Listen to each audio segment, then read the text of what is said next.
साईबाबा संस्थांनी जो माल खरेदी केला त्यांच्या भोजनालयामध्ये मला जो माल मिळाला त्यांनी मला सॅम्पल म्हणून दिला तो सॅम्पल हा आहे. आता हा गव्हाचा जर प्रमुख प्रकार घेतला आपण, हा गहू 496 गहू आहे. याला पाऱ्या टचका बसलेला आहे आणि त्यांनी जो सॅम्पलमध्ये दिलेला गहू आहे तो पिवळा धमक आणि एकदम मोठा असा टप्पळ गहू आहे. जर तो पिवळा धमक आणि टप्पळ गहू आहे तर तोच गहू आला पाहिजे, हा गहू येण्याचं एक कारण नाही. ही जी डाळ आहे ती पॉलिश डाळ आहे. ह्या डाळीला आतून कीड पण लागली अनेक ठिकाणी आणि ही डाळ तुकडे पण आहे या डाळीमध्ये. तिथं अखंड डाळ दिलेली आहे. जो माल दिला आहे त्या मालाप्रमाणे माल यायला पाहिजे, तसा माल नाही आहे. हे जे बेदाणे आहेत हे बेदाणे हिरवे आहेत. प्रत्यक्षामध्ये तिथे जे बेदाणे दिलेले आहेत ते एकदम लालजरद बेदाणे दिलेले आहेत, उत्कृष्ट क्वालिटीचे.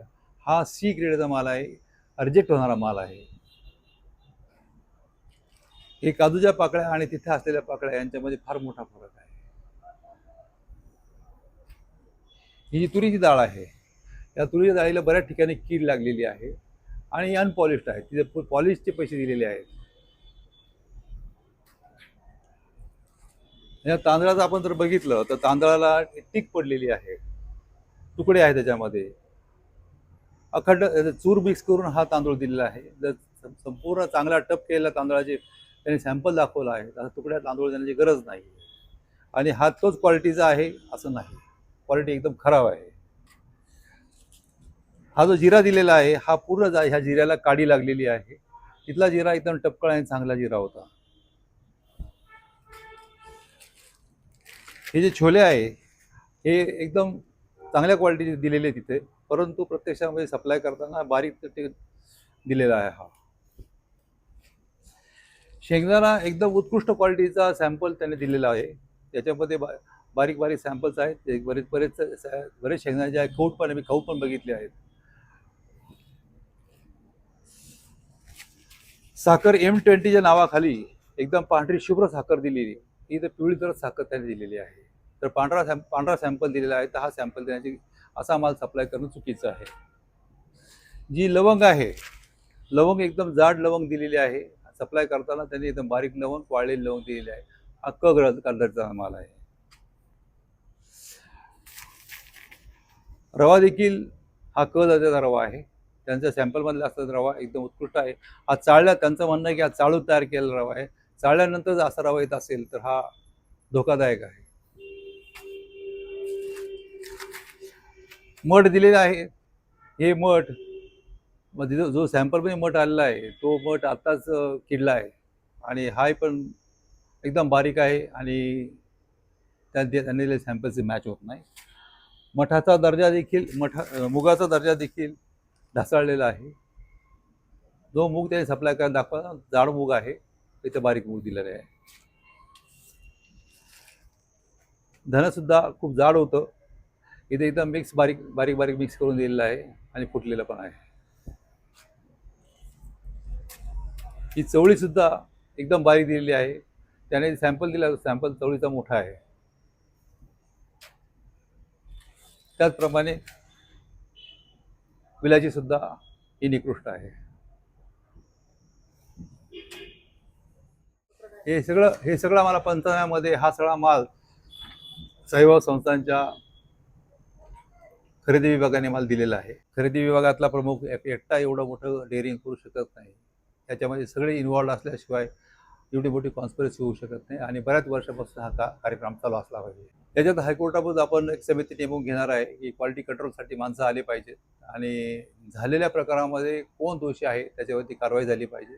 ज्यांनी हा निकृष्ट माल सप्लाय केला आहे त्यांच्यावरती कारवाई होऊन त्यांना ब्लॅकलिस्ट केलं पाहिजे. नाही, मी फक्त माल तपासायला गेलो होतो की आपण एक साई भक्त आहोत, आपले भक्त काय खातात हे बघण्याचा तर माहिती अधिकाऱ्याने मला अधिकार दिलेला आहे आणि त्या अधिकारांचा वापर करण्यासाठी मी फक्त बघायला गेलो होतो.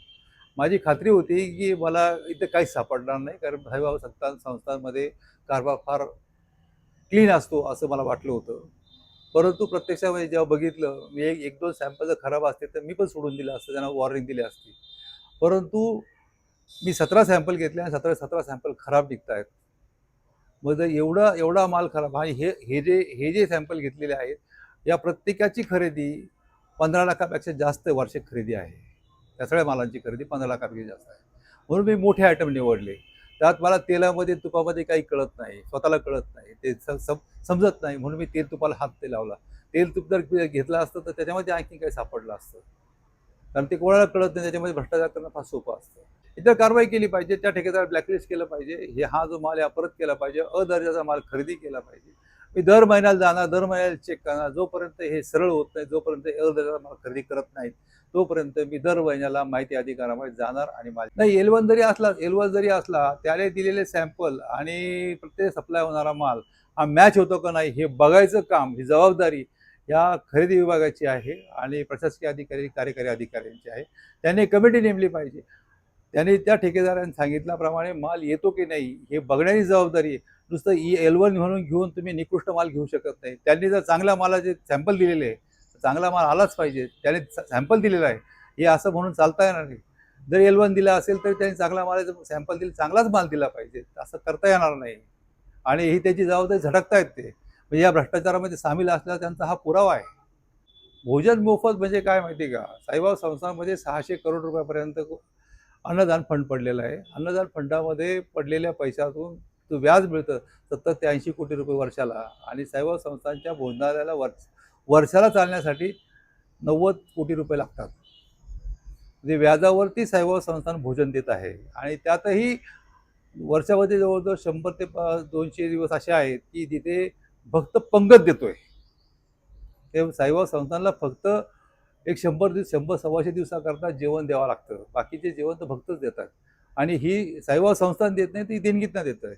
देणगीतनं दिलेलं असेल तर यांनी आणि A1चा तुम्ही दाखवलाय माल. मी तर माल ती बरण्या पॅक नाही केल्या. बरण्या त्यांनीच पॅक केल्या. असा माल घेणार असं त्यांनीच सांगितलं. पण त्यांचंच काम आहे ते बघायचं आणि त्यांनी घ्यायचं. त्यांनी आमच्याकडे बघायचं का आमच्याकडे हात करायचा संबंध नाहीये. मग हा माल त्यांनीच दिलेला आहे, पंचनाम्यात दिलेला आहे. मॅच करून दाखवा त्यांनी. त्यांच्यासोबत त्यांनाही फोटो टाकलेले आहे. ते काहीच बोलले नाही या विषयावर. कारवाई करायलाच पाहिजे. नाही केलं तर आपण हायकोर्ट आहेत आम्हाला. असा हा सगळा माल हायकोर्टात दाखल करणार आहे मी. ते तिथं बरण्या घेऊन येतील. त्यांचा रोलच नाही. त्यांचा साईबाबा संस्थांवर ते अधिकारच नाही ना. त्यांचा काही संबंधच नाही ना. इथे एक अंकुश जो आहे तो सरकारचा राहिलेला नाही. सरकारने बॉडी बसवलेली नाही. इथे उच्च न्यायालयाची बॉडी आहे. आम्ही उच्च न्यायालयात जाऊ शकतो. उच्च न्यायालयात जा.